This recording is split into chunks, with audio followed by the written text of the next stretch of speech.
히브리서 11장 8절에서 12절까지 말씀, 제가 하나님 말씀을 봉독하겠습니다. 하나님 말씀에 귀를 기울이십시오. 믿음으로 아브라함은 부르심을 받았을 때에 순종하여 장래의 유업으로 받을 땅에 나아갈새 갈 바를 알지 못하고 나아갔으며, 믿음으로 그가 이방의 땅에 있는 것 같이 약속의 땅에 거류하여 동일한 약속의 유업으로 받은 이삭 및 야곱과 더불어 장막에 거하였으니, 이는 그가 하나님이 계획하시고 지으실 터가 있는 성을 바랐음이라.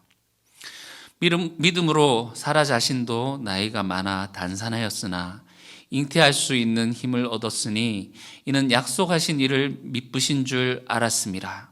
이러므로 죽은 자와 같은 한 사람으로 말미암아 하늘의 허다한 별과 또 해변의 무수한 모래와 같이 많은 후손이 생육하였느니라.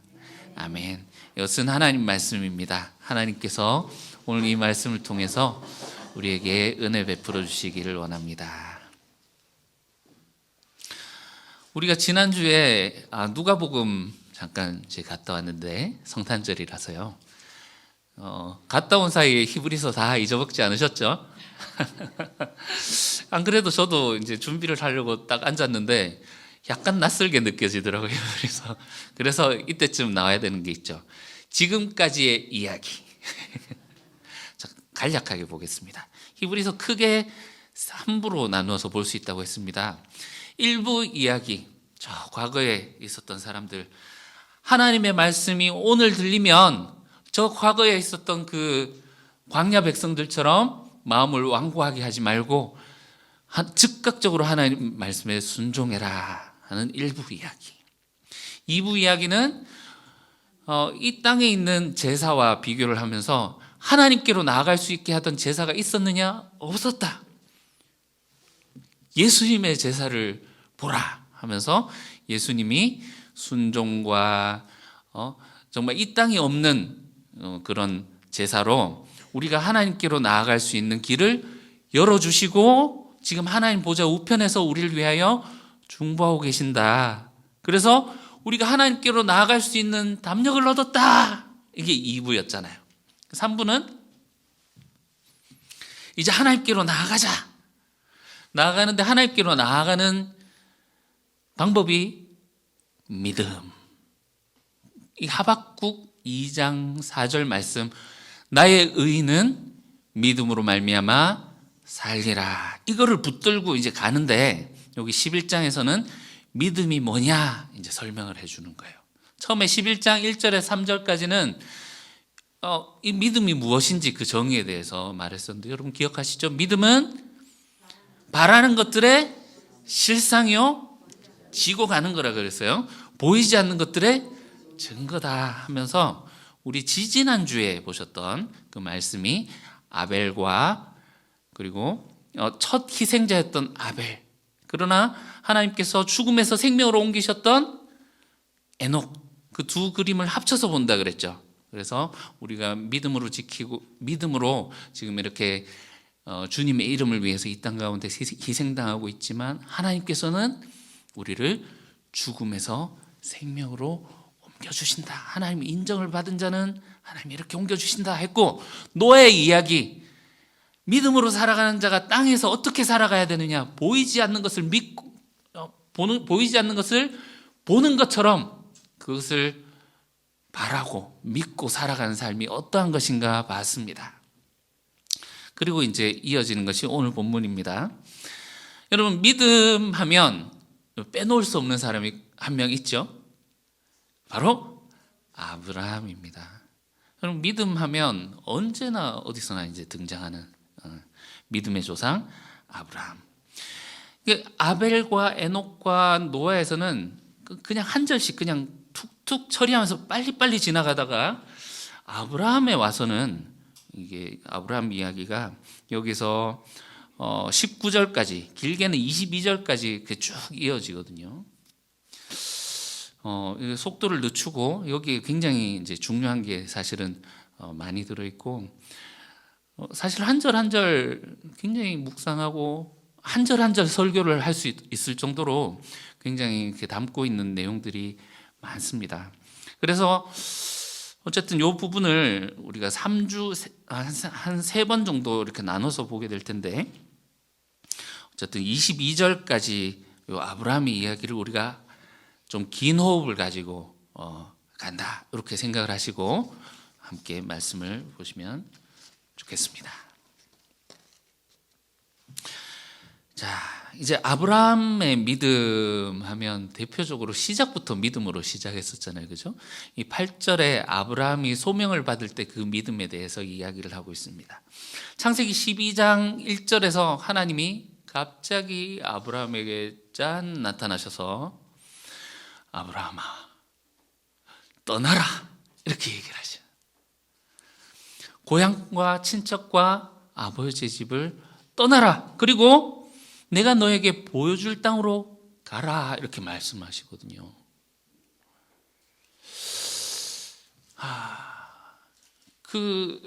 여러분 고대 세계에서 아버지의 집을 떠난다는 것이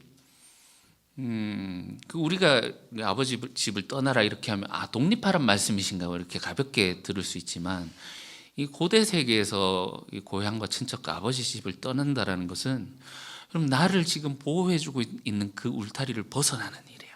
옛날에 우리나라도 집성촌이 있었죠. 밖에 나가면 이 치안이 좋지 않은 상황이라 이 밖에 나가면 산에는 산적이, 들에는 마적이, 바다에는 해적이, 이렇게 그 치안이 좋지 않던 상황이라서 언제 어떻게 내가 해를 당할지 모르는 그런 상황이기 때문에 이렇게 성씨별로, 가족별로 이렇게 모여서 같이 농사를 짓기도 하고 그 보호를 하기도 하고 이렇게 살았었지 않습니까? 여기 하나님이 떠나라는 것은 지금 너를 보호해주고 있는 곳, 너가 자라서 익숙한 그곳을 떠나라는 말씀이에요. 앞으로 어떤 일이 일어날지, 그 타지에서 살아간다라는 삶이 어떤 것인지, 여러분 우리나라에 지금 이제 그 외국 노동자들이 와서 일하는 것을 우리가 보고 그들이 얼마나 박봉에다가 불합리한 대우를 받으면서 살아가는지 여러분 아시지 않습니까? 근데 그거보다 정말 우리가 상상할 수 없을 정도의 삶을 살아가게 되는 그 삶, 나그네의 삶이라는 것이 그렇다는 것을 우리가 일단 알고, 이 하나님의 이것을 떠나라는 것에 순종해서 떠날 수 있었다는 것이 얼마나 큰 믿음인지 우리는 이것을 볼 수 있어야 됩니다. 레흐 앞으로 가라란 말씀이거든요. 이 레크레카라는 이 하나님의 말씀에 서 있는 이 아브라함, 때로는 우리가 미래를 얻기 위해서 우리의 과거를 버리고 떠나야 할 때가 있지 않습니까? 지금 이 아브라함은 바로 지금 그때를 맞이하게 된 거죠.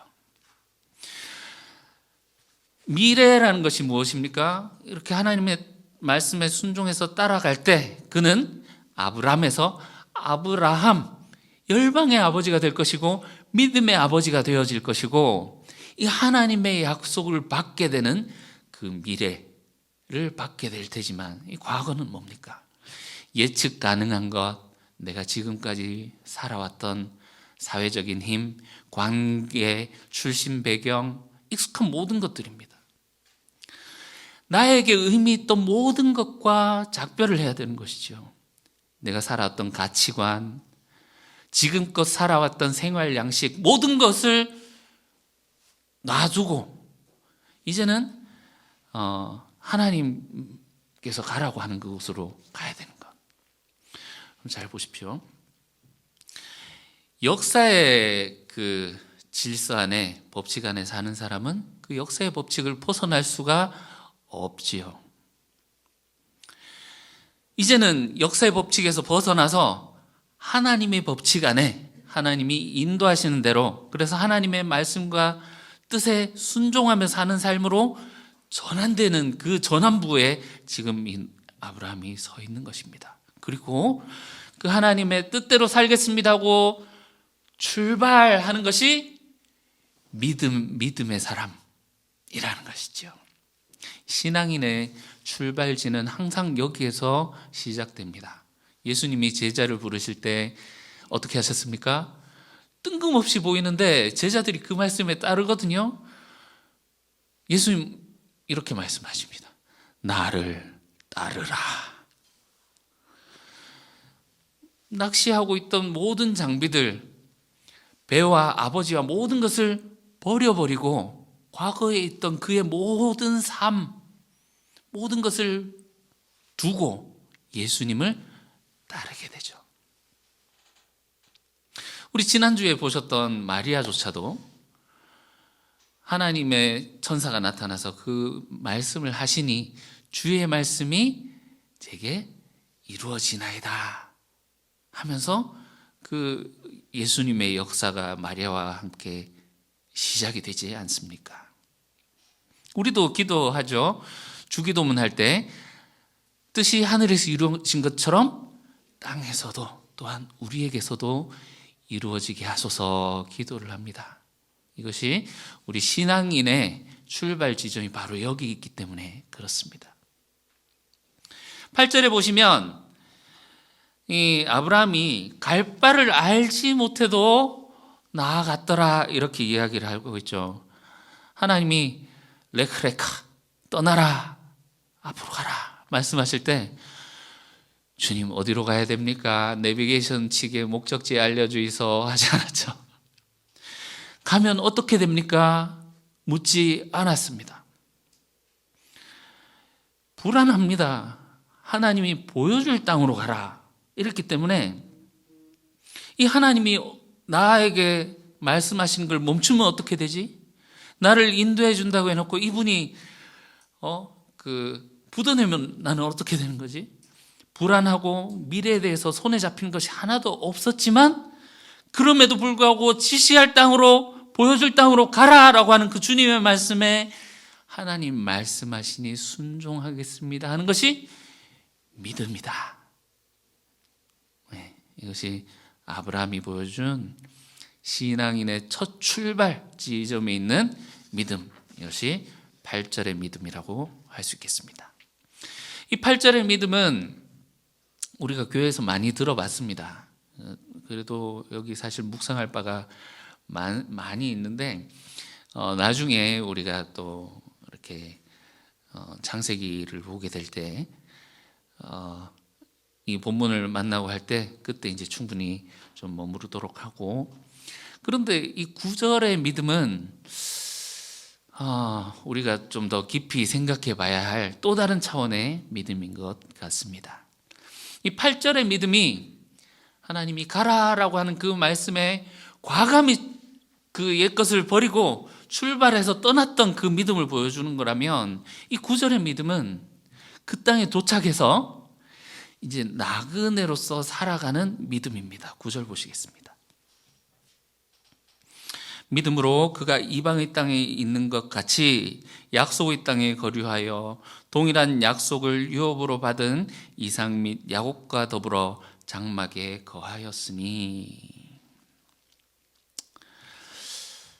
이 12장에서 창세기 12장에서 아브라함이 하나님의 말씀을 듣고 출발할 때 하나님의 약속을 받았습니다. 순종할 때, 그리고 그 과정 가운데에서 하나님이 약속을 하시죠. 복을 주겠다 하는데 그 복의 내용이 뭐였습니까?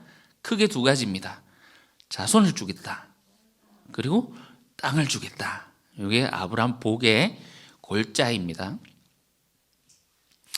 하나님이 보여줄 땅으로 가라 해서 그 땅에 갔습니다.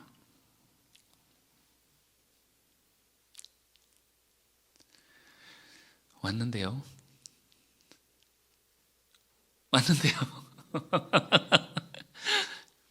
땅은 언제 주시나요? 왔는데요. 집 지을 것도 없는데 만민의 아버지는커녕 지금 아도 하나 없는데요.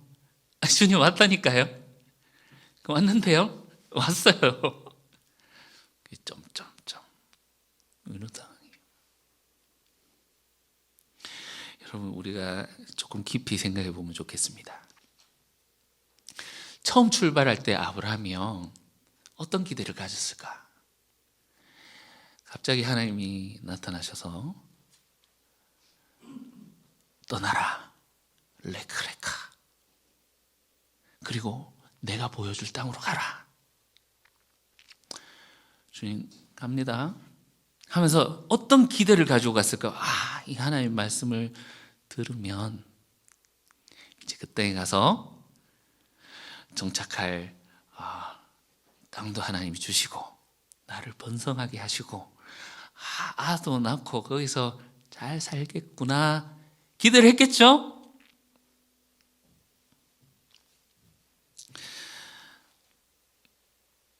여러분, 제가 이 말씀을 묵상하면서 저희 교회 개척할 때가 생각이 나더라고요. 사실 제가 목사가 될 때도 그리고 교회를 개척할 때도 하나님의 손길이 있었습니다. 하나님의 뜻을 따라 교회 개척을 딱 하면 구름과 같은 성도들이, 구름대와 같은 성도들이 몰려들고 한 3년 안에 막 건축하고 막 이럴 거라고 생각을 했었거든요.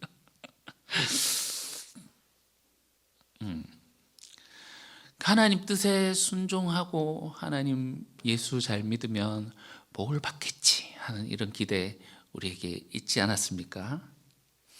예수 믿으면 복 받는다 하더만 10년이 지나고 20년이 지나도 지금 내 꼬라지가 이게 뭐고 오히려 보세요. 히브리서, 여기 히브리 공동체가 하나님 말씀 잘 지키려고 노력을 하고 그 고심하고 하는데 그들이 시작은 미약하였으나 끝은 창대하였도다 이런 모습보다는 오히려 정말 이 땅의 나그네처럼 이방인처럼 오히려 막 쫓김을 당하고 박해를 당하고 어려움에 있는 이 상황. 우리도 세례를 받고 떠나라고 하는 그 하나님의 말씀처럼 우리가 신앙의 여정을 출발했지 않습니까? 그런데 이 약속의 성취는커녕 이방인 취급당하고 나그네 취급당하는 거. 여러분, 여기 장막에 거한다고 이렇게 나오는데 천막이거든요. 천막. 여러분 캠핑 해보셨죠?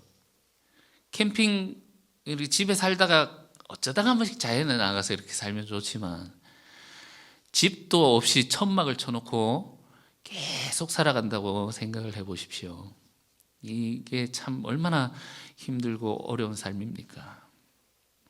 여러분, 9절에서 보여주는 이 믿음은요, 우리에게 말해주는 바가 있습니다. 이 아브라함이 가졌던 믿음, 아브라함의 믿음이 얼마 동안 지속되었는가? 아들과 손자까지 계속 천막에 거주했더라. 여러분, 이렇게 장막 생활을 한 이유가 뭡니까? 정착하지 않겠다는 거거든요. 이거 하나님이 주시겠다고 한 거 아니야. 하나님이 주신 게 아니야. 나는 여기에 머물 사람이 아니야. 라는 고백이거든요. 롯은요, 진작에 저 소돔 땅에 가가지고 집 짓고 잘 살고 있었어요. 집 짓고 살고 있거든요. 조카 롯은. 여러분, 아브라함의 이런 믿음 생각해 보신 적이 있으십니까? 어느 날 아들이 묻습니다. 이삭이죠. 아버지, 하나님이 언제 주십니까? 기다리라. 어느 날 손자 야곱이 묻습니다. 할아버지, 이래 사는 게 맞습니까? 우리 언제까지 이래 천막치고 살아야 됩니까? 하나님이 준다 했는데 그거 언제 주십니까? 기다리라. 이렇게 3대가 지났는데 하나님이 주시겠다고 하는 이 땅 받았습니까? 못 받았습니까? 여러분, 이 정도 되면 포기해야 되는 거 아닙니까? 여러분, 믿음은요, 장차 얼마나 될지 모르지만 약속하신 그 하나님께서 반드시 주신다라는 것을 신뢰하는 것이 믿음입니다. 여러분, 믿음은 얼마 동안 지속돼야 된다고요? 이렇게 대를 이어서 가기까지 지속돼야 된다. 히브리서 저자가 이것을 통해서 말하고자 하는 바가 무엇입니까? 3부에서 주 메시지가 뭐라고 했습니까? 하나님께로 나아가자 했어요. 우리 지난번에 보셨죠? 6절에서 하나님께 나아가는 자는 두 가지를 믿어야 한다는데, 반드시 그가 계신 것과 그리고 그를 찾는 자에게 상 주시는 이시다라는 것을 믿어야 된다라고 했습니다. 이렇게 지금 믿음을 지키고 있는 아브라함, 하나님이 반드시 상을 주신다, 약속하신 이 상을 반드시 주신다. 아브라함에게 주시겠다고 약속했던 상이 뭐였죠? 두 가지. 첫 번째는 자녀고 두 번째는 땅인데, 이 히브리서 저자가 이것에 초점을 맞춰가지고 이야기를 풀어나갑니다. 하나님이 주시겠다고 한 이 자녀, 그래서 민족을 이루겠다고 했는데 이 자녀가 누구냐 도대체? 그리고 하나님이 땅을 주시겠다고 했는데 이 땅이 어디냐? 오늘 이 자녀가 누군지 보실 테고요, 다음 주에 이 땅이 어디냐 보시게 되겠습니다.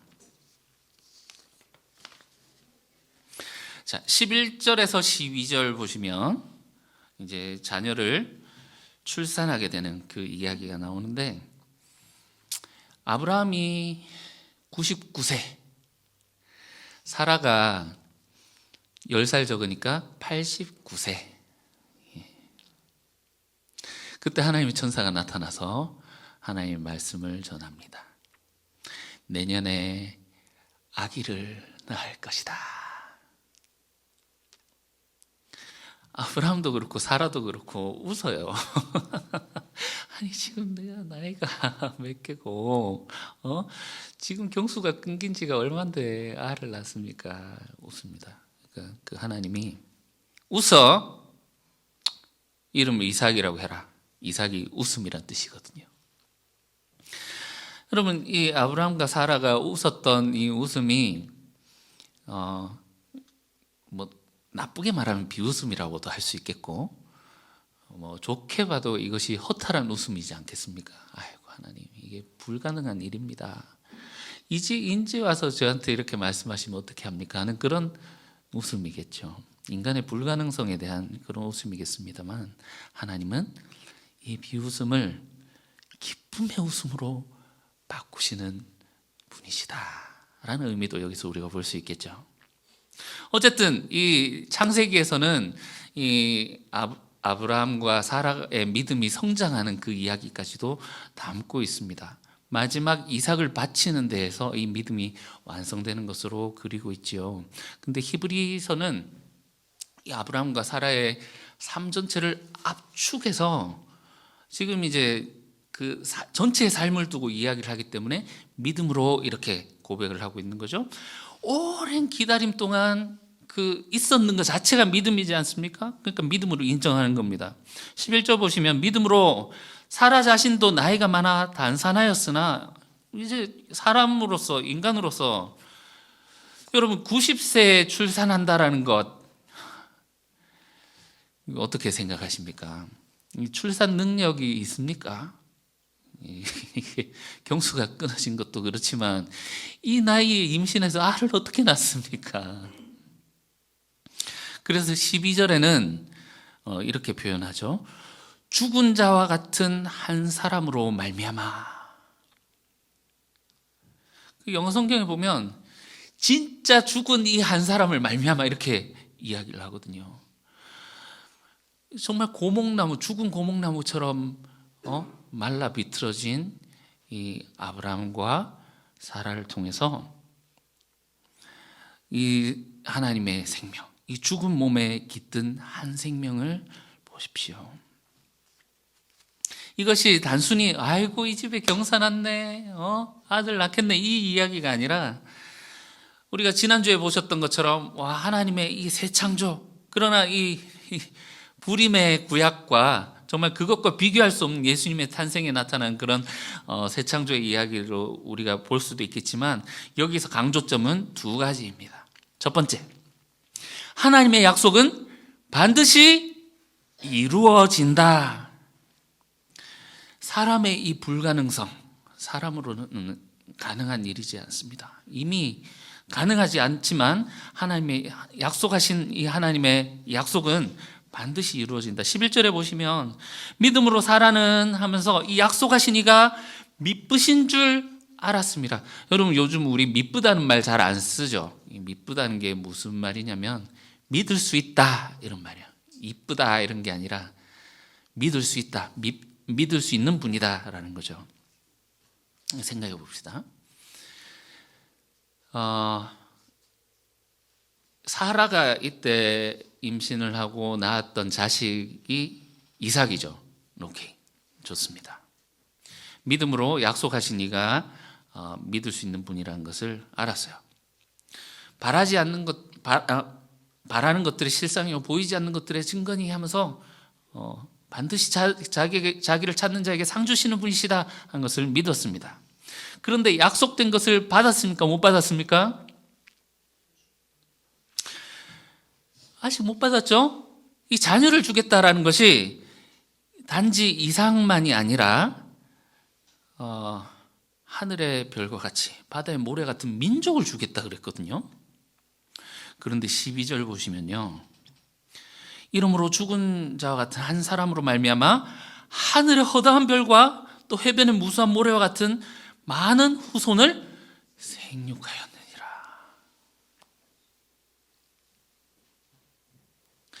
여러분, 이 분명하게 아브라함과 사라의 생전에는 이 약속이 성취된 것을 못 받았는 것은 분명합니다.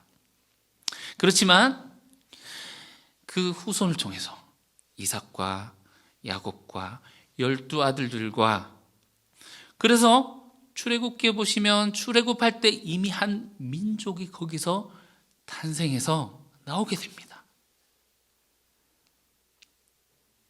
그리고 단지 아브라함이 이스라엘의 조상뿐만이 아니라 그 하나님이 가라라고 하는 그 말씀에 순종해서 갔던 최초의 신앙인으로서, 믿음의 조상으로서 믿는 자들의 아버지라고 불리죠. 그래서 우리는 아브라함을 믿음의 아버지다 이렇게 고백을 하지 않습니까? 믿음으로 주님께 나오는 모든 사람들이 이 아브라함의 자녀가 되었다. 그럼 이해가시나요? 우리 예전에 2장에서 봤었는데 우리 2장 한번 보고 오실게요. 히브리서 2장 14절 보시면요,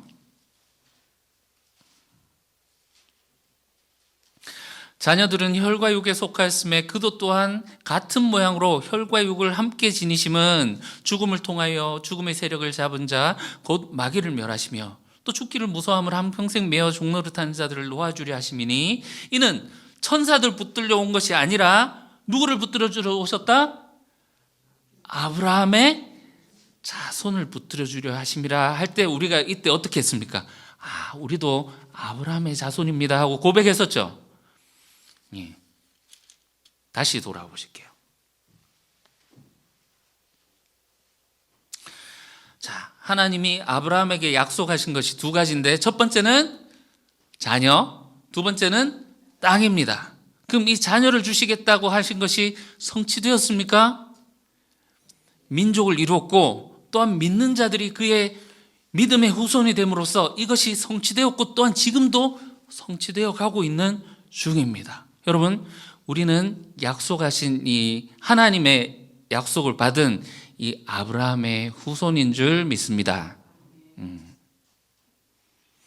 그렇기 때문에 이 땅이 중요한 거예요.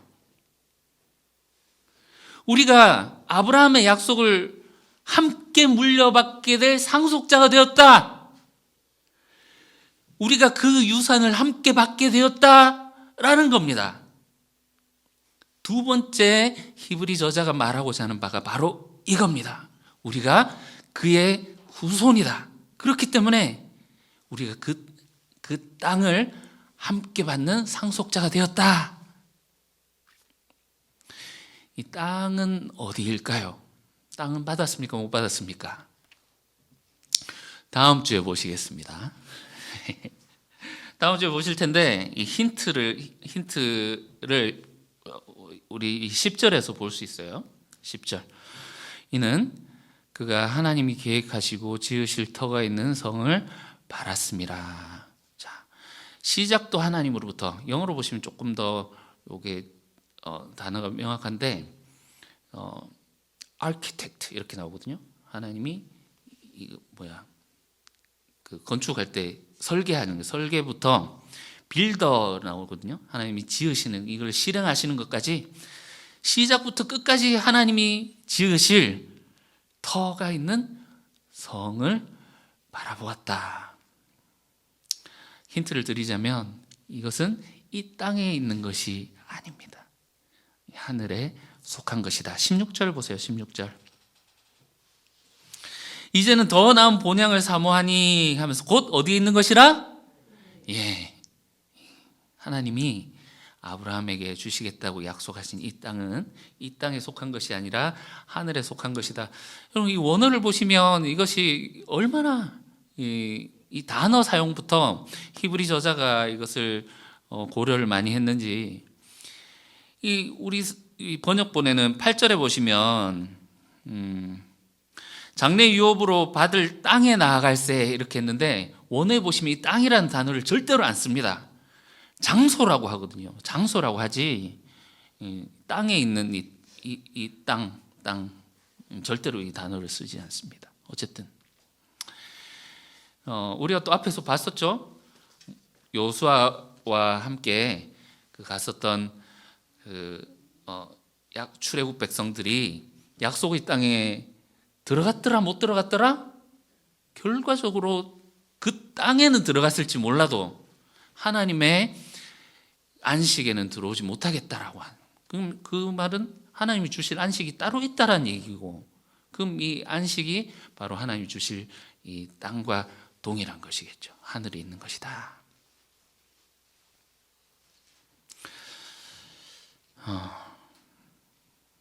우리가 이 말씀을 가지고 조금 적용하고 생각을 해볼 수 있으면 좋겠습니다. 여러분, 우리는 하나님의 약속을 받은 아브라함의 후손으로서 하나님께 이 약속을 같이 소유하고 이 약속에 대해서 같이 유산으로 받게 될 자들입니다. 그런데 이 하나님의 약속이란 것은 엄청난 인내를 요구하는 것이다. 마치 아브라함, 이삭, 야곱 이 3대에 걸쳐서 대를 이어서 그 하나님의 약속이 이루어지기를 기다렸던 것처럼, 사실상 이들이 생전에 그 하나님의 약속이 이루어지는 것을 보지는 못했어요. 그렇게 기다렸던 오랜 기다림, 그것이 우리에게 필요한 믿음이다라는 겁니다. 여러분, 이 믿음이란 것이, 믿음은 보이지 않는 것들의 실상이요, 보이지 않지만 우리가 짊어지고 가는 것이라고 했습니다. 정보를 모르는 상황, 아무것도 알 수 없는 상황 가운데 가라라고 말씀하시는 그 8절의 상황에서 믿음, 갈 바를 알지 못함에도 불구하고 하나님을 신뢰하고 순종한 믿음, 이것도 큰 믿음이지만 그 믿음 때문에 순종해서 왔어요. 그런데 9절에 와서 보니까 뭔가 좀 이상한데 여기가 맞나 하는 상황이에요. 주님 왔습니다, 주님 뜻에 순종해서 왔습니다 했는데 그 약속하신 하나님이 그래 줄게. 그런데 아무것도 일어나지 않고 있는 상황, 혼돈의 상황 가운데에서 대를 이어가면서 유지하는 이 믿음, 오랜 기다림, 이것이 바로 우리에게 요구되는 믿음이다라는 겁니다. 8절의 믿음도 어렵고 대단하죠. 가라라고 하는 그 주님의 말씀이 어떻게 이렇게 우리가 순종하면서 갈 수 있을까? 그런데 9절의 믿음은 새로운 차원의 믿음입니다. 갔는데 아무것도 없어요. 이 상황 가운데에서 요구되는 믿음이죠. 여러분, 우리가 구절의 그림에서 볼 수 있는 것이 있습니다. 아브라함과 이삭과 야곱이 뭘 치고 살았다? 장막을 치고 살았는데요. 자, 보세요. 믿음의 눈으로 보면 이들은 하나님의 약속을 받고 지금 거기 거주하는 사람이에요. 그런데 현실의 눈으로 보면 집 하나 없고 집 땅떼기 하나도 없는 그냥 천막 치고 사는 유리하는 나그네, 이방인. 에게 초라하고 볼품없는 그 삶을 살아가고 있는 사람이죠. 여러분, 이 괴리감이 보이십니까? 하나님이 우리를 특별한 하나님의 자녀로, 왕같은 주님의 제사장이, 왕같은 자녀로 주님이 불러주셨는데 우리의 삶을 돌아보니 내게 이게 맞아? 초라하고 아프고.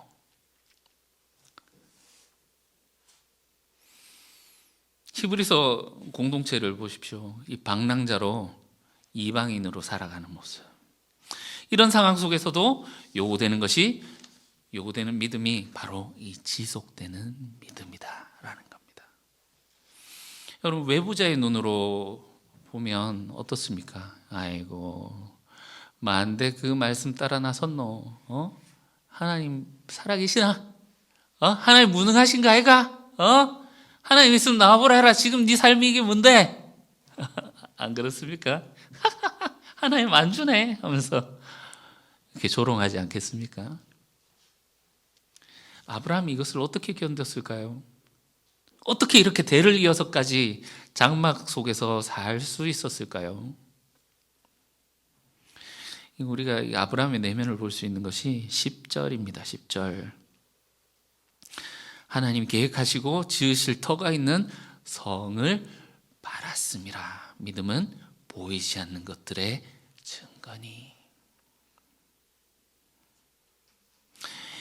이 땅을 살아가는 것이 아니라 아브라함은 하늘로 올라가는 그 길을 가고 있다라는 거죠. 천성을 바라보며 살아가고 있는 겁니다. 그렇기 때문에 대를 이어서 할 수 있는 거죠. 이 땅에 소망을 두고 교회 생활을 하면 몇 년은 이렇게 정말 미친 듯이 잘 할 수 있을 겁니다. 그러나 곧 풀이 죽고 또 실망하고, 아이고 나도 다 해봤다, 뜨겁게 다 해봤다 하면서 추억을 뜯어먹으면서 이렇게 살곤 하지 않습니까?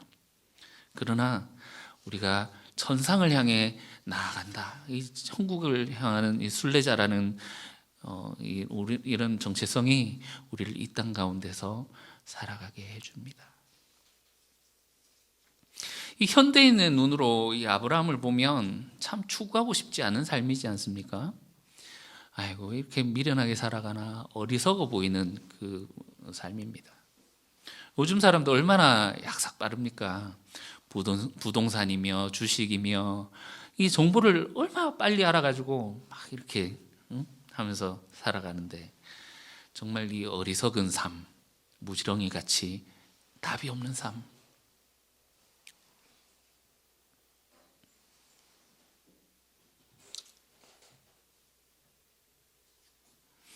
정리하겠습니다. 여러분, 믿음을 가진다는 것은 우리에게 주어진 약속, 가야 할 땅이 우리에게 있다라는 것을 믿는 것입니다. 우리는 그렇게 되면 이 땅에서의 삶은 나그네고 거류민의 신세라는 거죠.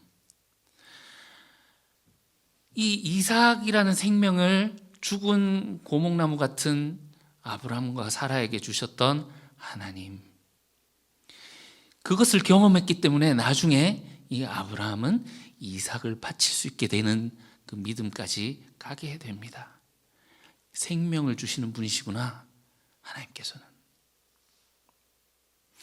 죄 많은 이 세상은 내 집안이네, 내 모든 보화는 저 하늘에 있네. 저 천국 문을 열고 나를 부르네. 나는 이 세상에 정들 수 없도다. 여러분, 우리가 잠깐 머무르다 올 곳에 정주고 막 투자하고 하지 않잖아요. 우리는 이 땅에 잠깐 와서 순례자의 생활을 하다가 본향을 향해 나아가는 자들입니다. 그 천국문을 열고 부르시는 주님께로 나아갈 자들이고, 이 땅에서는 우리가 잠깐 머무르다 갈 자들입니다. 주님을 바라봅시다. 두 번째, 하늘의 것을 바라보면서 사는 삶이지만 이 땅에서의 삶은 초라할 수도 있다라는 겁니다. 롯은 벌써 집에서 살고 있어요. 소돔 땅에 네가 좌하면 내가 우하고 네가 우하면 좌할게, 아브라함이 얘기했더니 조카 롯이 MZ세대인가 봐요.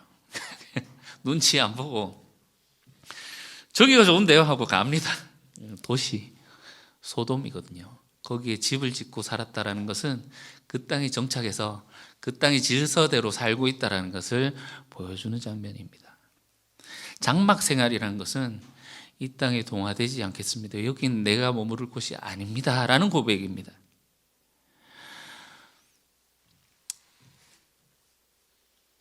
이렇게 이야기를 하는 사람들이 있죠. 하나님 뜻에 순종했는데 내 꼬라지가 이게 뭐냐? 내 삶이 왜 이렇게 됐느냐? 하나님 순종하면서 분명히 왔는데 레크레카 가라 라는 말씀에 순종해서 왔는데 지금 내 삶이 이게 뭡니까? 여러분, 이렇게 보지 마시고 믿음으로, 이 믿음을 우리가 가질 수 있으면 좋겠습니다. 여러분, 이 땅에서의 삶이 꼭 내가 주인공일 필요는 없습니다. 우리가 하나님 믿음 막 극적으로 내가 주인공이 돼서 뭔가 일이 이루어질 거라고 생각하지만, 이 하나님의 역사를 두고 이 아브라함과 이삭과 야곱과 모세와 이렇게 사람들의 이 삶을 이렇게 봤을 때 하나님의 이 역사를 이해할 수 있는 사람이 얼마나 되었을까? 아브라함에게 주었던 이 약속을 이루어 가신 그 하나님의 역사. 여러분, 우리가 하나님이 이 땅에서 주인공이 되시는 것으로 족할 수 있으면 좋겠습니다. 이것이 믿음을 가진 자의 삶이지요. 마지막 세 번째로, 우리의 목표는 여기에 있지 않고 저 멀리 있는 미래에, 하늘에 있다는 것을 우리가 마음에 새겨야 되겠습니다. 이것이 우리의 소망입니다. 이것을 12장에서 믿음의 경주라고 이야기를 하거든요. 여러분, 2023년 한 해를 어떻게 사셨습니까? 한 해를 돌아보실 때 여러분 아쉬움이 많으십니까? 아니면 한 해 참 잘 살았다 이렇게 하십니까? 아픔과 상처와 괴로움이 있으셨던 분들께는 하나님의 위로가 함께 하시기를 바랍니다. 즐거움과 기쁨과 하나님이 많은 것을 베풀어 주셨다 고백하는 분들께서는 또한 그 기쁨들을 또 주변의 사람들에게 나눠줄 수 있는 그 넉넉함이, 나눔의 축복이 함께 하시기를 기원합니다. 여러분, 우리의 삶이 좋은 일도 있고 나쁜 일도 있겠지만 우리가 항상 주님을 바라보면서 살 수 있는 근거는 우리의 목적지가 이 땅이 아니라 하늘에 있는 처소, 하나님이 약속하신 안식이기 때문에 그렇습니다. 터가 있는 성.